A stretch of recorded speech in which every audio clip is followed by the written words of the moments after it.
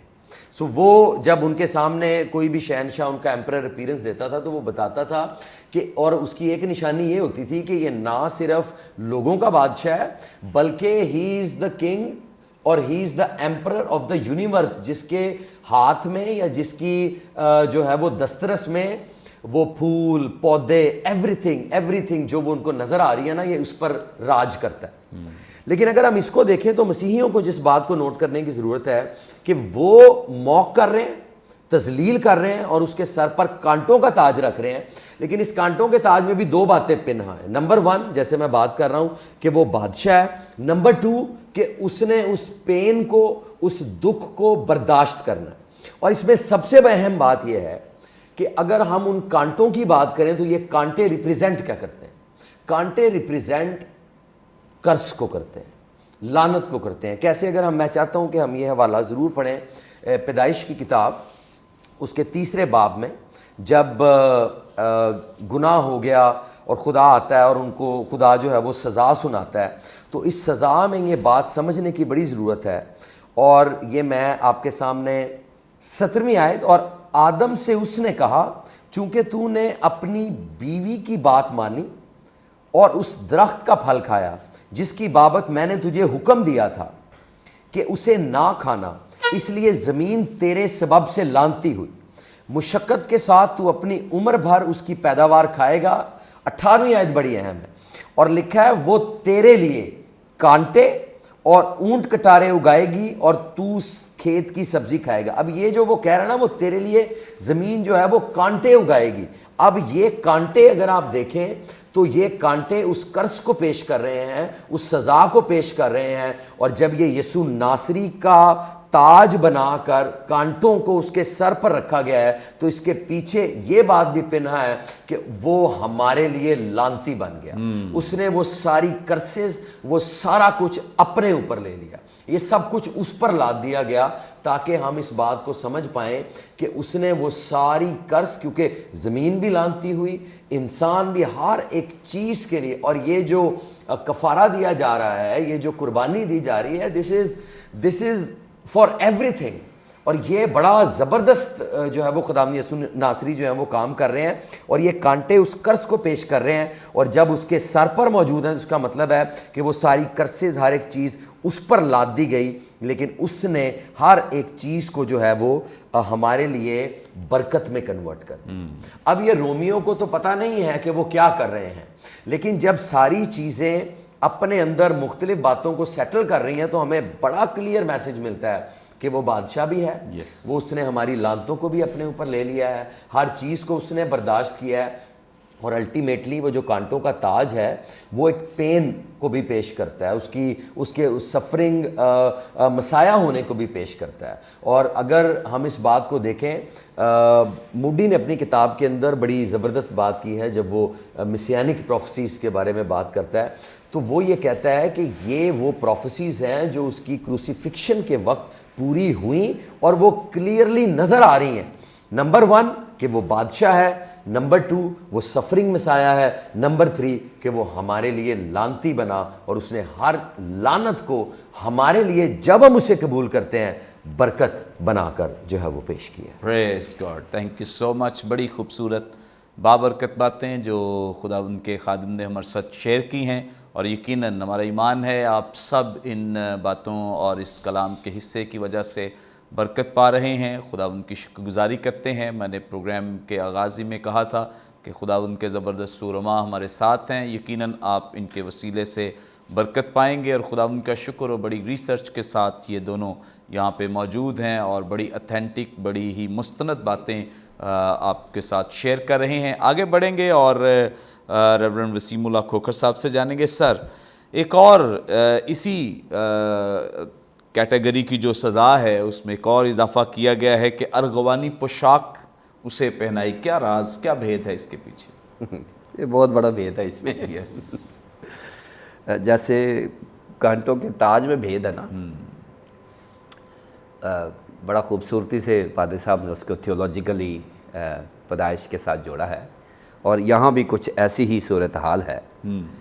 جو first understanding ہے ارغوانی پوشاک کی، وہ تو پرانا عہد نامہ اور نیا عہد نامہ بھی اور جوش کلچر بھی یہی بتاتا ہے کہ یہ بادشاہوں کا شاہانہ لباس ہے۔ جو پہلی انڈرسٹینڈنگ ہے اس کی کہ بادشاہوں کا شاہانہ لباس ہے۔ اب دوسری بات، میں کیونکہ میں میتھ کا ٹیچر بھی رہا ہوں، میتھمیٹیکلی میں کافی ٹھیک ہوں، تو میتھ میں فارمولے ہوتے ہیں، کیونکہ آپ کو کوئی مسئلہ حل کرنا تو اس کا فارمولہ لگانا ہوتا ہے۔ تو میتھ کے جو فارمولاز ہیں ان کی مدد سے ہم مسئلے کو حل کر لیتے ہیں۔ یہ جو ارغوانی رنگ ہے، ارغوانی جو رنگ ہے یہ بذات خود کوئی رنگ نہیں ہے۔ ارغوانی جو رنگ ہے نا وہ بذات خود کوئی رنگ نہیں ہے، اس کو ہمیں بنانا پڑتا ہے۔ آپ رنگوں میں جائیں، آپ کہیں جو اس رنگ کا دوپٹہ کر دیں تو وہ پھر رنگوں کو مکس کر کے اس رنگ کو بنا دیں گے جو آپ کو خواتین زیادہ بہتر سمجھتی ہیں۔ ہماری جو بہنیں ناظرین خواتین ہیں ان کو پتہ کہ وہ انہوں نے کوئی رنگ دے دینا ہے، اب وہ رنگ والے کی ذمہ داری ہے کہ وہ کیسے بنانا ہے۔ وہ اس نے فارمولہ لگانا ہے، اس نے تھوڑا سا بلیک ڈال دینا ہے، تھوڑا سا یلو ڈال دینا ہے، تھوڑا سا بلو ڈال دینا ہے، تھوڑا سا سرخ بنو کے وہ رنگ اس نے بنا دینا جو خاتون نے کہا ہوا ہے کہ اس کلر کا میرا دوپٹہ کر دیں۔ اب یہ جو ارغوانی رنگ ہے یہ بذات خود کوئی رنگ نہیں ہے، اس کو بنانے کے لیے آپ کو بلو اور ریڈ کو مکس کرنا پڑے گا۔ بلو اور ریڈ کو مکس کرنا پڑے گا۔ سو اس کا مطلب یہ ہے کہ blue plus red is equal to purple, یہ فارمولہ بنا ہے۔ میتھمیٹیکلی اس کو سیٹ کر لیتے ہیں نا، blue plus red is equal to purple. اب مزے کی بات یہ ہے کہ صرف یہ رنگ کی بات نہیں ہو رہی، بلو کیا ہے، ریڈ کیا ہے، پرپل کیا ہے، کیونکہ blue plus red is equal to purple. اب ہمیں اس کو دیکھنا پڑے گا، اس کے پیچھے تھیالوجی ہے۔ تھیالوجی یہ ہے کہ اگر ہم خدا کو دیکھتے ہیں، اگر خدا کے کلرز کو ہم دیکھیں کہ خدا کا کلر کیا ہوگا، تو خدا کو 3 کلرز کے ساتھ ریپرزینٹ کیا جاتا ہے، بلو، ریڈ اور پرپل۔ خدا کے جو کلرز ہیں نا وہ 3 ہی ہیں، اور اگر آپ دیکھیں چرچز میں دیکھیں یہ آپ کو ملیں گے، ریڈ بھی ملے گا، بلو بھی ملے گا، پرپل بھی ملے گا۔ خدا کی ریپرزنٹیشن ہے۔ کئی دفعہ کچھ بیک گراؤنڈز ایسے بنائے جاتے ہیں جہاں پر کوئی اسپریچوالٹی شو کرنی ہو، خدا کی پریزنس کو دکھانا ہو، تو ہم بلو، ریڈ اور اس کو مکس کر کے ارغوانی سا بنا لیتے ہیں، ماحول بنا لیتے ہیں۔ کچھ ریڈ بلبز لگا لیتے ہیں، کچھ بلو لگا لیتے ہیں، تو ایک پورا اسپریچول سا بیک گراؤنڈ بن جاتا ہے اگر آپ نے بنانا ہو۔ اب جو بلو ہے یہ ریپرزینٹ کرتا ہے آسمان کو، جو بلو کلر ہے آسمان کو ریپرزینٹ کرتا ہے، اور جس سے خدا کی ڈیٹی سامنے آتی ہے، خدا کی الوہیت سامنے آ جاتی ہے۔ یہ جو سرخ رنگ ہے یہ ریپرزینٹ کرتا ہے بلڈ کو، جنرلی بلڈ کو کرتا ہے، اس سے خدا کی ہیومینٹی سامنے آ جاتی ہے۔ اب بلو جو ہے وہ ریپرزینٹ کر رہا ہے خدا کی الوہیت کو، کیونکہ آسمانوں میں رہتا ہے وہ، اور جب وہ زمین پہ آتا ہے تو وہ ریڈ ہو جاتا ہے کیونکہ ہیومن بن جاتا ہے۔ اب خدا جو آسمانوں پر ہے وہ بلو میں ہے، زمین پر جو خدا ہمارے پاس یسوع مسیح کی صورت میں آتا ہے وہ خون بہانے کے لیے آتا ہے۔ سو اس کے لیے یہاں پر خدا باپ اور بیٹے دونوں کو کر دیا گیا ہے۔ سو بلو جو ہے وہ خدا کے ریپرزینٹ کر رہا ہے، جو سرخ ہے وہ یسوع مسیح کو کر رہا ہے، اور دونوں کو ملا دیا جائے تو پرپل بن جاتا ہے۔ سو اس کا مطلب ہے کہ پرپل جو ہے یہ شاہانہ لباس ہے، بادشاہ پہنتے ہیں۔ اب فارمولہ کیا بنا ہے، تھیولوجیکل فارمولہ کیا بنا ہے، وہ بنا ہے deity plus humanity is equal to king of the kings. یہ فارمولہ بنا ہے ہمارے پاس، deity plus humanity is equal to king of kings. So یہ فارمولہ ہمارے پاس آیا ہے جو ہمارے درمیان آیا ہے۔ سو اگر ہم